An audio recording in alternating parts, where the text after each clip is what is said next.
बिस्मिल्लाहिर्रहमानिर्रहीम। अस्सलाम वालेकुम students, how are you. 10th class chemistry का आज का हमारा टॉपिक बच्चों चैप्टर नंबर 16 आज हम स्टार्ट करना चाह रहे हैं और इस चैप्टर का नाम है केमिकल इंडस्ट्रीज़। बच्चों केमिकल इंडस्ट्रीज़ के बारे में आप गुज़श्ता चैप्टर्स में भी पढ़ चुके हैं और रोज़मर्रा ज़िंदगी में हमें हमारी बहुत सारी नीड्स होती हैं और ये केमिकल इंडस्ट्रीज़ जो हैं वो हमारी नीड्स को फुलफ़िल करने के लिए हम उनको इंस्टॉल करते हैं। देखें, जैसा कि आप जानते हैं कि हमारी पॉपुलेशन जो है वो इंक्रीज़ होती जा रही है। पॉपुलेशन की इंक्रीज़ होने की वजह से उनकी जो नीड्स हैं वो भी बेटे ज़्यादा से ज़्यादा होती जाएंगी।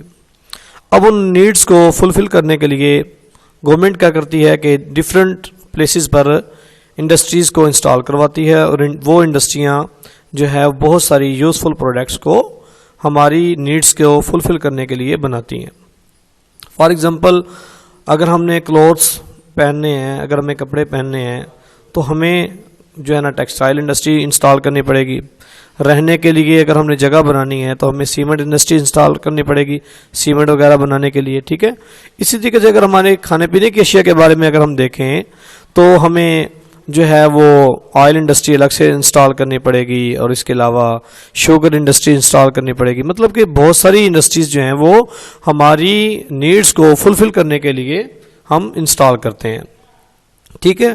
तो इन इंडस्ट्रीज़ में डिफरेंट केमिकल्स यूज़ होते हैं और हमारा ये पूरा चैप्टर जो है डिफरेंट टाइप ऑफ केमिकल्स के बारे में आज हम उनकी इंडस्ट्रीज़ के बारे में डिस्कस करना चाहेंगे, ठीक है बेटा।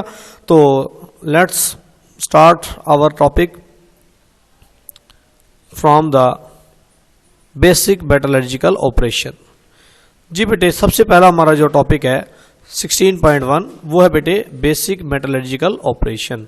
अब हमने इसमें मेटल्स को की एक्सट्रैक्शन करनी है, ठीक है, और हमने देखना है कि मेटल्स जो हैं वो हम कैसे उनको ऑब्टेन करते हैं और कौन कौन सी फॉर्म में पाई जाती हैं। तो first of all let's now the definitions terms used in metallurgical operations। minerals क्या होते हैं? the solid natural material found beneath the earth surface। ऐसे solid materials जो कि beneath the earth surface पाए जाते हों which contain compounds of metals, और उनमें कुछ metals के compounds भी पाए जाते हों। मीन्स के अर्थ impurities के साथ कुछ मेटल्स भी हमें ऑब्टेन होते हैं जो कि बीनीथ द अर्थ सरफेस हम उनको ड्रिलिंग करने के बाद ऑब्टेन करते हैं। तो ये जो है बेटे हमारे पास मिनरल्स कहलाएंगे in the combined state along with the earthly impurities. ये कंबाइंड स्टेट में पाए जाते हैं जिसमें अर्थ की इम्प्योरिटीज़ भी पाई जाती हैं। इनको हम क्या कहते हैं बेटे? मिनरल्स कहते हैं, ठीक है। अब मिनरल्स की अगर हम देखें तो मिनरल्स हमें कंबाइंड स्टेट में पाई जाती हैं, पहली बात। नंबर 2 ये कि इनमें इम्प्योरिटीज़ भी पाई जाती होंगी। तो मिनरल्स एक आइसोलेटेड फॉर्म में नहीं पाए जाते, पहली बात आप ये याद रखेंगे। नंबर 2 ये इम्प्योरिटीज़ भी इसके साथ शामिल होंगी और नंबर 3 ये कहाँ से हमें ऑब्टेन होती हैं? बीनीथ द अर्थ सरफेस, ठीक है बेटे। ये डेफिनेशन हो जाएगी जी हमारे पास मिनरल्स की। और सेकंड हमारे पास जो डेफिनेशन है वो क्या है जी? ओर्स क्या होते हैं?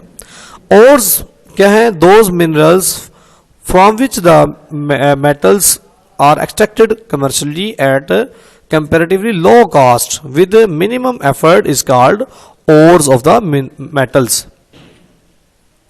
तो बेटे ओर्स ऑफ मेटल्स में हम देखेंगे कि हमें पहली बात तो ये कि लो कास्ट हमें यानी कि ज़्यादा अपने एक्सपेंडिचर हमें यानी कि एनर्जी भी नहीं देनी पड़ती ज़्यादा और ना ही हमें कुछ ज़्यादा इस पर पैसे लगाने की ज़रूरत है। ये हमें मतलब कि मिनरल्स में से ही मिल जाती हैं, नंबर 1।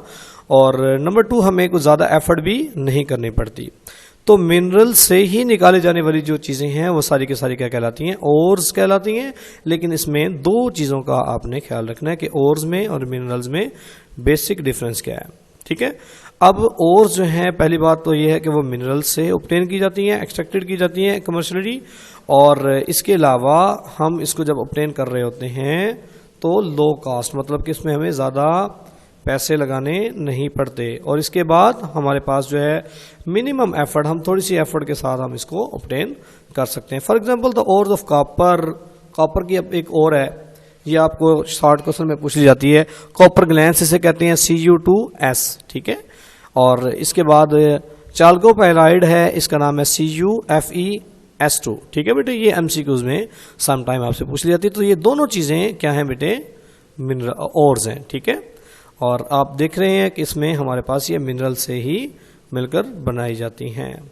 तो एक और बात आ जाती है कि all the ores of the metals are minerals but all the minerals are not ores, मतलब कि जितनी भी मेटल्स के मिनरल हैं, यानी कि जितने भी ओर्स हैं वो सारे के सारे मिनरल्स होते हैं, लेकिन तमाम मिनरल्स और नहीं हुआ करते। उसकी वजह यह है कि हम जब ओर्स बना रहे होते हैं मेटल से, तो वो हमारे पास कंबाइंड स्टेट के साथ साथ वो हमें उसमें दो चीज़ें आ सकती हैं, एक तो वो आइसोलेट हो सकती हैं या फिर इम्प्योरिटीज़ हो सकती हैं।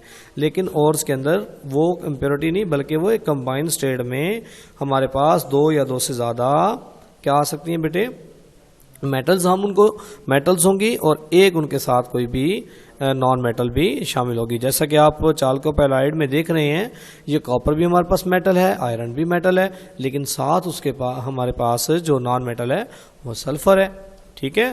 तो इस वजह से all the ores are metal are minerals but all the minerals are not ore, यानी कि तमाम मिनरल्स और नहीं हुआ करते, ठीक हो गया। और मिनरल्स में दूसरी बात ये भी है कि मिनरल्स जो हैं ये हमें अर्थ सरफेस की बेनीथ से मिलते हैं और इसके बाद हमें जो है वो एक कंबाइंड स्टेट में मिलते हैं और इसमें इम्प्योरिटीज़ भी पाई जाती हैं। तो इन दोनों चीज़ों को आपने डिफरेंस के तौर पर शॉर्ट क्वेश्चन के लिए बहुत अच्छे तरीके से याद करना है, ठीक है बेटा। नेक्स्ट है जी हमारे पास थर्ड एक छोटी सी डेफिनेशन है गैंग पार्टिकल्स के। गैंग क्या होते हैं, ठीक है। तो गैंग पार्टिकल्स क्या होते हैं जी, gangue are earthly and other impurities associated with minerals. ऐसी जो ज़मीन के साथ मट्टी वगैरह और बाकी जो इम्प्योरिटीज़ आ जाती हैं मिनरल्स के साथ मिलकर, उसके साथ शामिल होके, वो सारे के सारे बेटे क्या कहलाते हैं, गैंग पार्टिकल्स कहलाते हैं, ठीक है। उन्हें हम गैंग भी कहते हैं। और अब हमारे पास एक नया टॉपिक स्टार्ट हो रहा है जी, मेटलर्जी किसे कहते हैं। तो फर्स्ट ऑफ ऑल हम मेटलर्जी की डेफिनेशन पढ़ेंगे और फिर हम मेटलर्जिकल ऑपरेशंस के बारे में डिस्कस करेंगे कि हम मेटलर्जी करने के लिए कौन कौन से मराहिल में से हमें यानी कि गुजरना पड़ता है। The process of extraction of metals in a pure state on a large scale from its ore by physical or chemical means is called metallurgy। अब देखिए यहाँ पर हमारे पास बेटे मेटलर्जी में हमारे पास कुछ प्रोसेस हैं जिनको जो इन्वॉल्व होते हैं एक्सट्रैक्शन ऑफ मेटल्स के लिए, और ये समटाइम आपको लॉन्ग में भी हम पूछ लेते हैं कि हमें डिफरेंट मेटलर्जिकल प्रोसेस जो हैं, जो स्टेप्स हैं, इनके आप डिटेल से वजाहत करें। तो सबसे पहले हमारे पास जो स्टेप्स हैं हम उनको भी डिस्कस करते हैं और इनके कैसे हम इनको किया करते हैं ये भी मैं आज आपको इसी लेक्चर के अंदर समझाऊंगा। The process involve in the metallurgy for extraction of a metal in the pure state from its ore are, number 1 concentration of ore. सबसे पहली बात है कि हमारे पास जो ओर है उसकी जो कंसंट्रेशन है वो क्या है, ठीक है। नंबर 2 बेटे एक्सट्रैक्शन ऑफ मेटल, हमने मेटल की एक्सट्रैक्शन करनी है और एंड रिफाइनिंग ऑफ मेटल्स, और उसके बाद फिर हमने रिफाइनिंग करनी है मेटल्स की। तो सबसे पहले हम पढ़ना चाह रहे हैं जी concentration of ores. The process of removing of gangues from the ore is technically known as concentration, यानी कि ऐसा तरीकाकार जिसमें से ओर्स में से हम गैंग पार्टिकल्स को अलग कर देते हैं, वो प्रोसेस क्या कहलाता है जी, कंसंट्रेशन कहलाता है। एंड द प्योरिफिकेशन या purified ore is called concentrate, यानी कि जो ओर जिसको आपने गैंग पार्टिकल से अलग करके उसको बिल्कुल प्योर बना लिया, अब वो कंसंट्रेट कहलाएगी, ठीक है।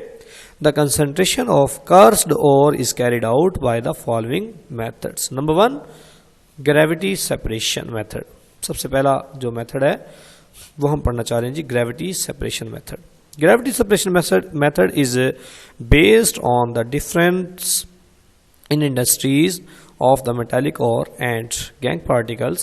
In the process, the powdered heavy metals bearing ores, जिसमें एक ग्राइंड किया हुआ हमारे पास कर्स्ड किया हुआ पाउडर की फॉर्म में हैवी मेटल और होगा, जिसमें ओर्स भी होंगे, वो सेटल डाउन हो जाएंगी ऑन एजिनेशंस, जब आप उसको एजिनेट करेंगे, जब आप उसको स्टायर करेंगे in the stream of water, water के अंदर, वाइल द लाइटर पार्टिकल्स जो होंगे, lighter gangue particles are carried away by the water, जो हल्के हल्के पार्टिकल्स, गैंग के पार्टिकल्स होंगे वो ऊपर आ जाएंगे, और जो हमारे पास हैवी मेटल और होंगी वो हमारे पास बॉटम में नीचे रह जाएंगी, जैसा कि आपको इस डायग्राम के अंदर दिखाया जा रहा है।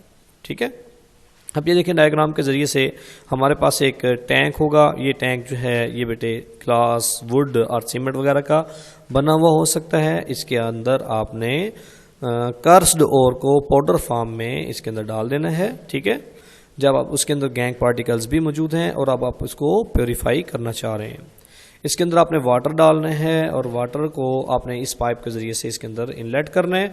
और जब आप इसको इनलेट करेंगे, इनलेट करने के बाद जो आपके पास गैंग पार्टिकल्स हैं वो वाटर के साथ, क्योंकि वो लाइटर होते हैं, वो वाटर के साथ आहिस्ता आहिस्ता अपर सरफेस पर आना शुरू हो जाएंगे। लेकिन जो आपके पास कंसनट्रेटेड ओर है, यानी कि जिसमें हैवी मेटल्स हैं, वो बॉटम में रह जाएंगी। ठीक है, तो ऐसा मेथड जिसके ज़रिए से हम कंसनट्रेटेड और ऑब्टेन कर सकें और गैंग पार्टिकल्स को अलग कर सकें, उस मेथड को क्या कहते हैं जी? ग्रेविटी सेपरेशन मेथड कहते हैं। तो इस पूरे टॉपिक को बेटे आप बहुत अच्छे तरीके से याद कर लीजिएगा। नेक्स्ट इंशाल्लाह इसी मेथड के ही आगे दो यानी कि हमारे पास प्रोसेस रह चुके हैं, वो इंशाल्लाह हम नेक्स्ट लेक्चर उस पर तैयार कर लेंगे।